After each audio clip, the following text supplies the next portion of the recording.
اللہ تبارک و تعالیٰ نے رمضان المبارک کے اس مہینے کو ہم سب کے لیے رحمت، مغفرت اور جہنم سے خلاصی کا ذریعہ بنایا ہے۔ اس کے باوجود ہم سے اس میں کچھ نہ کچھ کوتاہیاں، کمیاں واقع ہو جاتی ہیں، کیونکہ ہم انسان ہیں، بشر ہیں۔ لیکن اللہ تبارک و تعالیٰ نے ان سب کی تلافی کے لیے بھی ہمیں کچھ نہ کچھ مواقع عطا فرمائے ہیں۔ انہی میں سے ایک موقع ہے رمضان المبارک کے آخر عشرے کا اعتکاف۔ اللہ نے قرآن میں فرمایا وَعَهِدْنَا إِلَىٰ إِبْرَاهِيمَ وَإِسْمَاعِيلَ أَن طَهِّرَا بَيْتِيَ لِلطَّائِفِينَ وَالْعَاكِفِينَ وَالرُّكَّعِ السُّجُودِ۔ اس میں اللہ نے تذکرہ کیا ہے کہ ہم نے ابراہیم اور اسماعیل سے عہد لیا کہ آپ میرے گھر کو پاک کیجئے، طواف کرنے والوں کے لیے، رکوع سجدہ کرنے والوں کے لیے اور اس میں عبادت کرنے والوں کے لیے۔ اور اللہ کے نبی علیہ الصلوۃ والسلام نے ارشاد فرمایا من اعتکف یوما ابتغاء وجہ اللہ عز وجل جعل اللہ بینہ وبین النار 3 خنادق، کہ جو آدمی اللہ تبارک و تعالیٰ کی رضا کی خاطر ایک دن کا اعتکاف کرتا ہے تو اللہ تبارک و تعالیٰ اس کے اور جہنم کے درمیان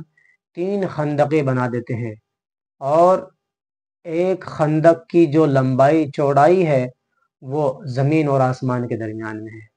آپ اندازہ لگائیں، یہ ایک دن کی بات ہے۔ اور جو آدمی 10 دن کا اعتکاف کرتا ہے، اللہ کے نبی نے ارشاد فرمایا من اعتکف 10 فی رمضان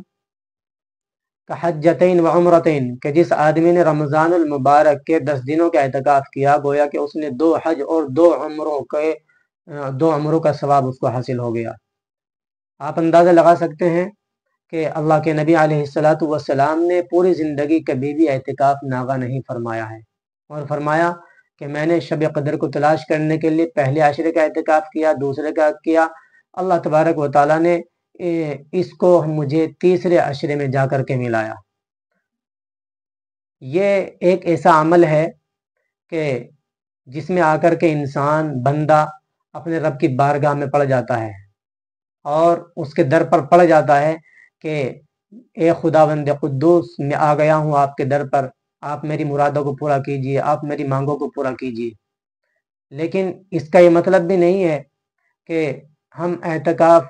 کر کے دنیا و مافیہ سے بالکل کٹ جائیں، رہبانیت ہم اختیار کر لیں، کیونکہ لا رہبانیت فی الاسلام، اسلام کے اندر رہبانیت نہیں ہے۔ اسلام نے ہمیں سب کچھ سکھایا ہے، والدین، زوجین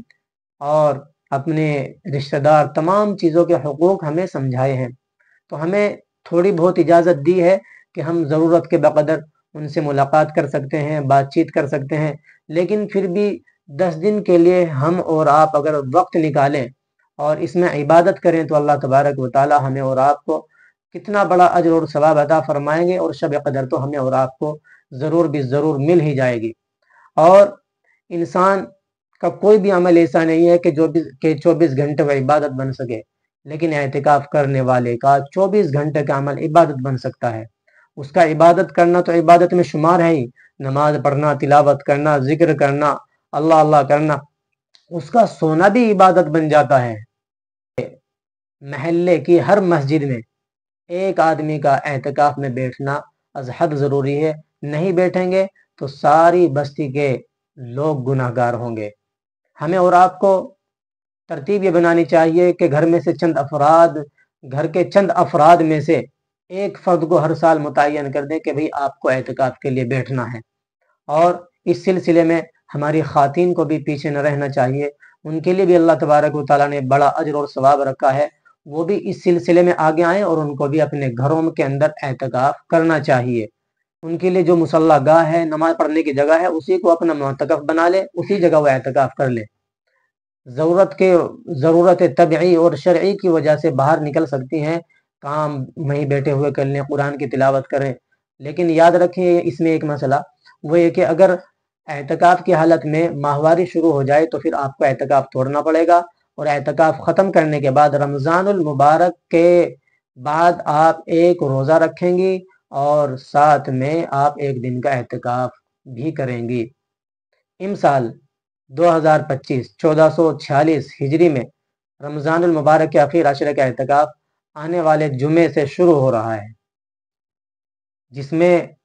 قمری تاریخ کا تو پتہ ہے کہ وہ 20 رمضان المبارک کو ہوتا ہے، لیکن شمسی تاریخ اس میں 21 مارچ ہو رہی ہے، تو اس لیے جمعے کے دن عصر کی نماز کے بعد اس کی تیاری کر لیں اور اللہ سے دعا کریں۔ غروب آفتاب کے فوراً بعد،